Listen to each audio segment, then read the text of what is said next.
अब तक आप पार्ट 1 में देख चुके हैं। एक घने अंधेरे वाली शाम को बिलासपुर गांव में बरगद के नीचे 3 दोस्त प्रेम, सुरेश और दिनेश बैठे हैं। वे बिजली कटौती और कहानियों को लेकर बहस कर रहे थे कि तभी काका जगन्नाथ वहां आते हैं। काका जगन्नाथ ने दिनेश के कहने पर अपने जीवन की एक सच्ची और भयानक घटना सुनाना शुरू किया। कहानी का सारांश। युवा डॉक्टर और काली सायाडॉ। जगन्नाथ बताते हैं कि यह बात 50 साल पुरानी है, जब वह माधोपुर गांव में एक युवा डॉक्टर थे। गांव के 2 बुजुर्ग रतिराम काका और परम सुख दादा उन्हें चेतावनी देते हैं। जगन्नाथ को बताते हैं कि उनका क्वार्टर गांव के छोर पर जंगल के नजदीक है और रात में उस रास्ते पर कभी नहीं जाना चाहिए। खतरा किसी जंगली जानवर का नहीं, बल्कि श्यामला का साया नाम की एक भटकती हुई रूह का है, जिसने कई गांव वालों को निगल लिया है। उसी रात दरवाजे पर जोरदार दस्तक होती है। एक दुबला पतला आदमी रमेश डॉक्टर को बताता है कि उसकी मां बहुत बीमार हैं और वह दूर श्यामपुर गांव से उन्हें लेने आया है। रमेश की बेबसी और मां की तकलीफ देखकर जगन्नाथ अपना डॉक्टर होने का कर्तव्य निभाना तय करते हैं। परम सुख दादा की चेतावनी को भूल जाते हैं और बिना कुछ सोचे समझे उस खौफनाक रास्ते पर रमेश के साथ चल देते हैं। अब आगे। रमेश, और कोई रास्ता नहीं था तुम्हारे गांव का? यह रास्ता तो बहुत ही भयानक है। मैंने गांव वालों से सुना है कि इस रास्ते पर रात में नहीं आना चाहिए। है, पर वो बहुत लंबा है डॉक्टर साहब। उस रास्ते से जाने में तो सुबह हो जाएगी और तब तक मेरी माँ इस रास्ते से जल्दी पहुँचेंगे। माँ की हालत बहुत खराब है, उन्हें आपकी ज़रूरत है। डॉक्टर की चिंता अपनी जगह थी, पर रमेश की बातों में जो बेबसी थी उसने उन्हें आगे बढ़ने पर मजबूर किया। वे बस उस बूढ़ी माँ के बारे में सोच रहे थे।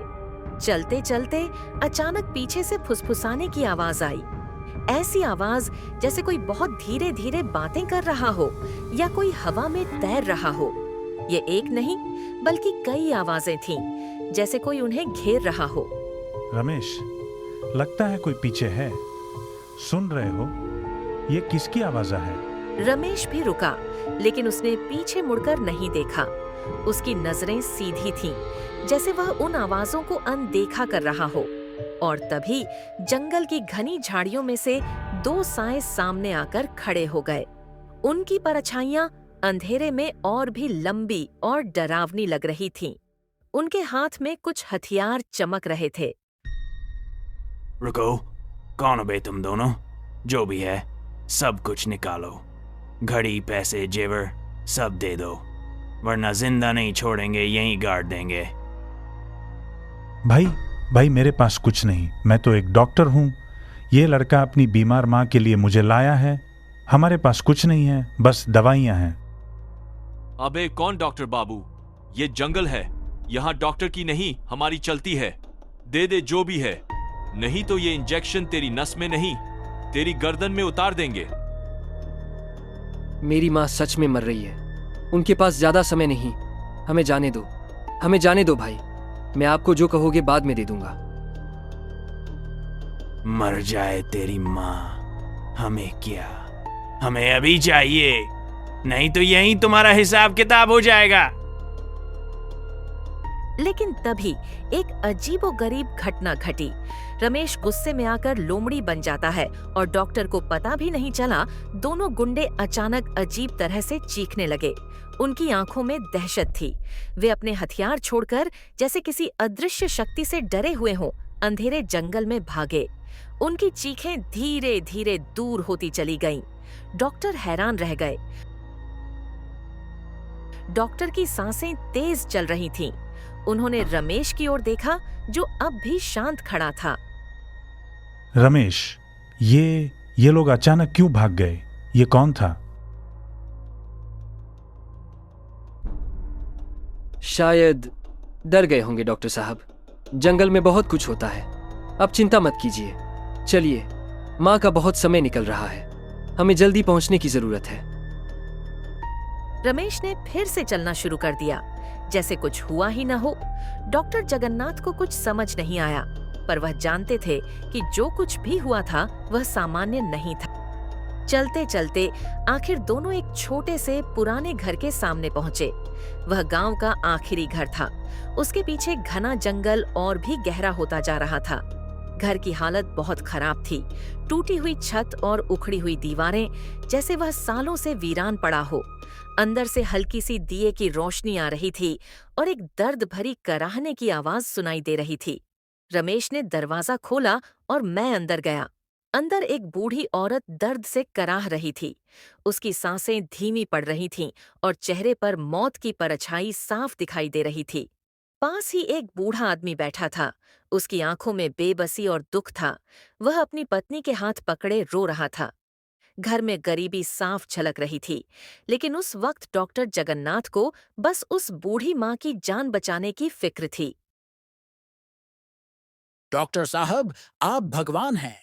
आज आप नहीं आते तो मेरी श्यामला मुझे छोड़कर चली जाती। आपने मेरी श्यामला को नई जिंदगी दी है। मैं आपका यह एहसान कभी नहीं भूलूंगा। भगवान मत कहिए काका, मेरा तो यह फर्ज है। बस भाग्य अच्छा है कि रमेश ने मुझे समय पर बुला लिया। अगर वह इतनी रात को मुझे लेने नहीं आता तो शायद देर हो जाती। रमेश? कौन रमेश डॉक्टर साहब? मेरा कोई बेटा रमेश नहीं है। अरे वही आपका बेटा रमेश, जो मुझे बुलाकर लाया इतना रात को। वह बाहर ही खड़ा है। मैंने उसे यहीं छोड़ा था। उसने मुझे बताया कि वह आपका ही बेटा है। डॉक्टर साहब, रमेश? मेरा इकलौता बेटा रमेश तो 1 साल पहले ही मर चुका है। शहर से लौटते समय जंगल के इसी रास्ते पर एक भयानक दुर्घटना में उसकी मौत हो गई थी। उसका शरीर तक नहीं मिला था। हम उसे ठीक से विदा भी नहीं कर पाए थे, पर वह अपनी माँ से बहुत प्यार करता था।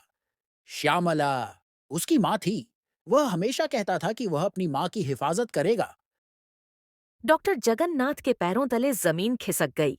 उनके शरीर में एक ठंडी सिहरन दौड़ गई, जैसे उनके अंदर का सारा खून जम गया हो। उनके दिमाग में परम सुख दादा और रतिराम काका की बातें गूंजने लगीं। श्यामला का साया। रात को अगर वो रास्ता पकड़ लिया तो कभी कभी आदमी लौटकर नहीं आता। और फिर रमेश का चेहरा उनकी आंखों के सामने आ गया। वही बेबस आंखें, वही शांत व्यवहार और जंगल में उन गुंडों का अचानक भाग जाना। डॉक्टर ने कांपते हाथों से दरवाजे की ओर देखा। बाहर घना अंधेरा था। कोई नहीं था, न रमेश, न कोई आहट, बस हवा की सन्नाटा भरी आवाज। उन्हें समझ आ गया था कि वह किसी इंसान के साथ नहीं, बल्कि एक रूह के साथ आए थे। एक बेटे की रूह जो अपनी माँ को बचाने के लिए मौत के पार से लौट आई थी। और उस रूह ने उन्हें उस खतरनाक रास्ते से सुरक्षित लाने के लिए उन गुंडों को भी भगा दिया था। उनका दिल जोर जोर से धड़क रहा था, जैसे सीने से बाहर आ जाएगा। उस रात डॉक्टर जगन्नाथ ने विज्ञान और तर्क की दुनिया से परे एक ऐसी सच्चाई का सामना किया था जिसने उनकी पूरी दुनिया को हिला दिया था। बच्चों, उस रात मुझे समझ आया कि सच्चे बेटे कभी नहीं मरते। उनके शरीर भले ही मिट जाएं, पर उनकी आत्मा, उनका प्यार, वो अमर रहता है।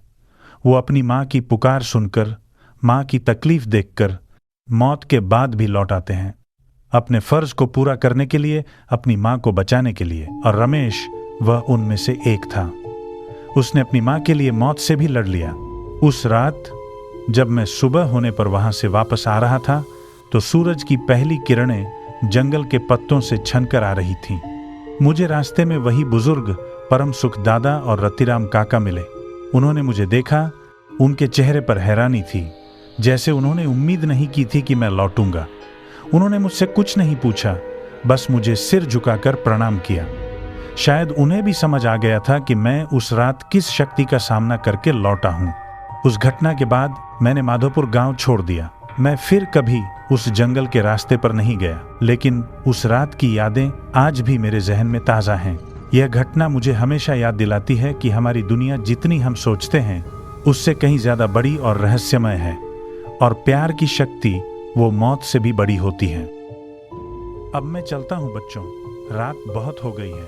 और हाँ, अगली बार जब कोई कहे कि भूत नहीं होते तो उसे मेरी यह कहानी सुनाना।